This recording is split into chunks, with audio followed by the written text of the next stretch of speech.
Hi guys, my name is Dale and welcome to D&D Gaming. In for review this time around is puzzle platform game Portal.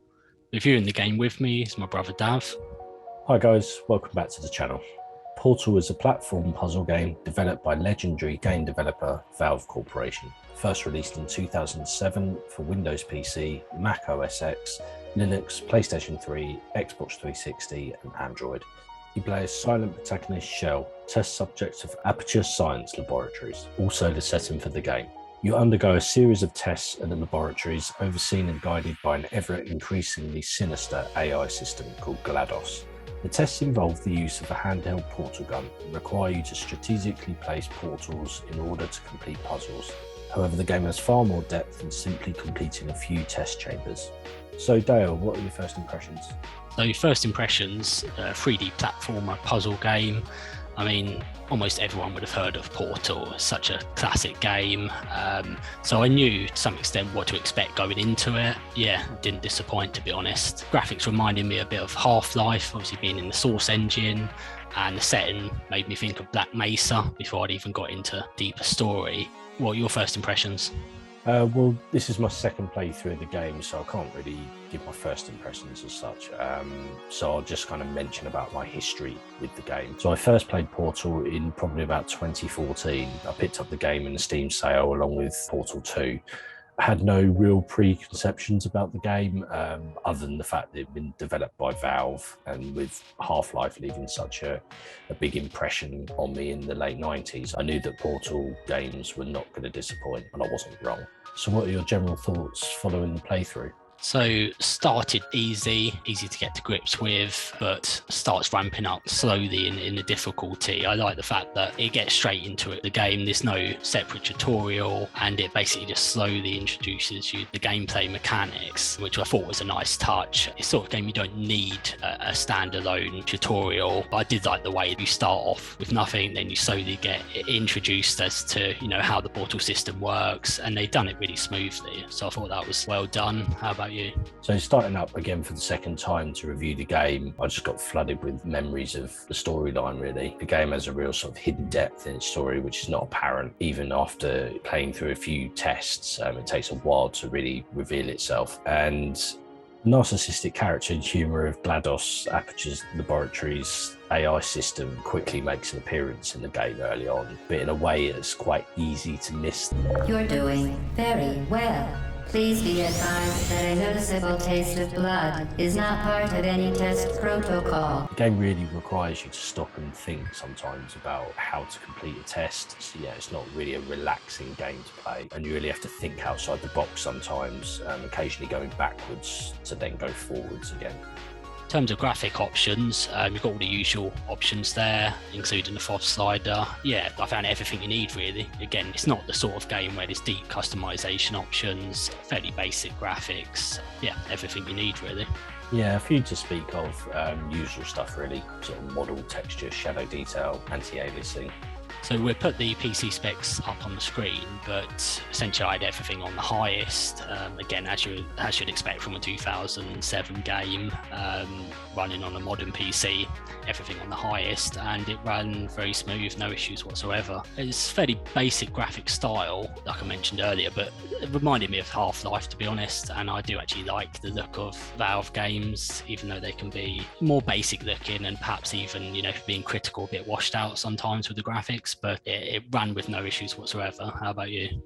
So I booted up my PC from the original floppy disk. Joking aside, it actually ran really well. Game graphics generally are okay, I guess, for a 2007 game. I mean, in 2021, it felt a bit dated.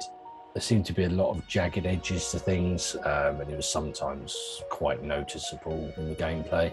Textures are quite simple, mainly concrete wall textures and paved flooring, and the environment itself is very minimalist, certainly a feeling that you're in a kind of laboratory setting. And the lighting is okay, I guess, but nothing to write home about, I don't think.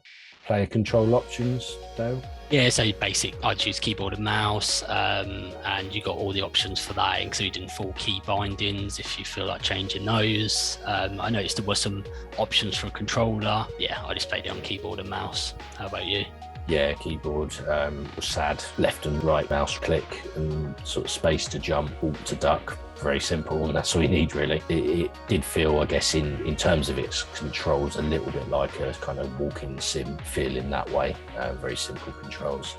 In terms of game modes, you've got the main story split into 11 chapters and 19 test chambers, plus the end game, but no spoilers there. And then you've got bonus maps, which includes the challenge maps and the advanced chambers. So in challenge mode, levels are revisited with the added goal of completing the test chamber either with as little time, with the fewest portals, or with the fewest footsteps possible. In advanced mode, certain levels are made more complex with the addition of more obstacles and hazards. Each chapter in the main game contains, as said, 19 test chambers, which you work your way through. Complete the puzzle using portals and/or items within the chamber to complete the chamber and access the lift to the next chamber.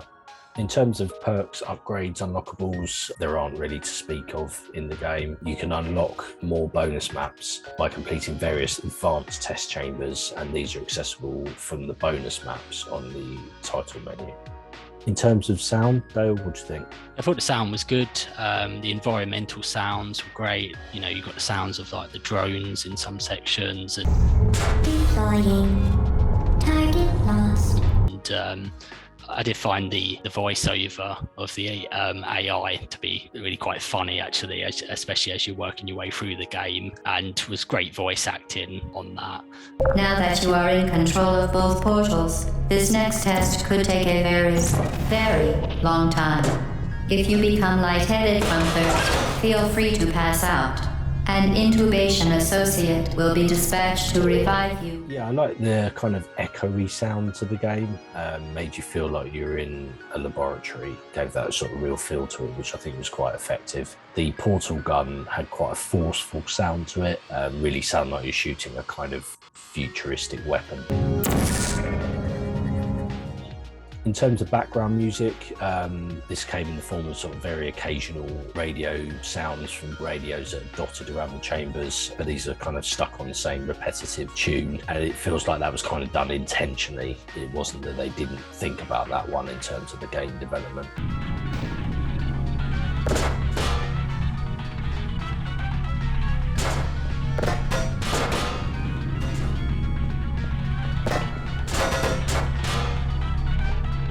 Yeah, you had that kind of atmospheric background music in the menus, which was quite cool, kind of really set the scene for the game. But in terms of music itself, you know, as you say, apart from the radio sounds, you didn't really have that. But you do have the funny song at the end, so that was worth the wait for. In terms of bugs and glitches, Dale, did you find anything? Sometimes slight glitches between the different areas. So when you're, you know, in the lift, it felt like you could almost feel it load in the next area, but nothing significant at all, certainly not any issues. I had a number of freezes in the graphics early on. Didn't really notice any further into the game though. So to sum up, things I liked about the game, the originality of the story, I thought was great. Don't recall playing anything else like it before. And the story itself was great and had that real kind of dark humor to it. The voice acting was really good, and it almost gets funnier and darker as you go through it, which is good. I like the sort of gripping story as it unfolds. It's one that you won't forget in a rush after you've played it. And I like the links and the references to other Valve games in the story as well. It's not handholdy in any way, and it really gets you thinking as well, thinking outside the box to complete some of the puzzles. The unique concept of combining the portals with the puzzle element, I thought was really cool as well. And I don't think I've come across that in any other game series that I can think of, other than Portal 2. And the end song is really good as well, but no spoilers on that one. Things I didn't like, well, there's not really much to say here, to be honest. Relatively short, I guess. Completed the main story in less than 4 hours, which, you know, however you look at it, is a short game. And I find some of the modern, especially the more walking simulator games, often get slated for having such short play times. Yeah. That being said, you know, the short play time is fine as long as, you know, there is an interesting story and it really grips you, and obviously this does. So ultimately, I can't, you know, knock it down for that. And apart from that, yeah, I can't fault it at all. So I felt the graphics felt a bit dated. I mean, not bad for the time, but even then, certainly not anything to write home about, really. But other than that, there was nothing else I didn't really like about it. Is there anything you'd like to have seen in the game, or where they might have missed a trick? Again, very little here, really. I mean, it's just hard to fault it. You know, it's such a classic game. But I guess, you know, if I was being critical, say they could have included co-op. But I understand that's included in Portal 2, so they clearly took that into account for the sequel. How about you? I do feel, I guess you mentioned it early on, but it could have been longer. Maybe the effort that went into creating the bonus advanced chambers could have gone into creating more test chambers in the main game and increasing that main game length. But other than that, I think it's hard to think of anything that they've missed really in this. So in terms of scores, Dale, what do you think? I think on the basis that, you know, I can't fault it, and, you know, we were discussing about scores earlier, and we may end up doing a separate video on how we actually you know, do our scoring. But yeah, I mean, it really is up there with the best games of all time, and, you know, for good reason. So I think I've got to give it a 9 out of 10. Yeah, I think 9 out of 10 as well. It's a blinder of a game, and very, very hard to fault. A strong story combined with a complex portal creating puzzle game makes for a challenging 6 or so hours of play, and one you won't forget. Okay guys, thanks for watching. Please like, subscribe and comment, and we'll see you in the next one.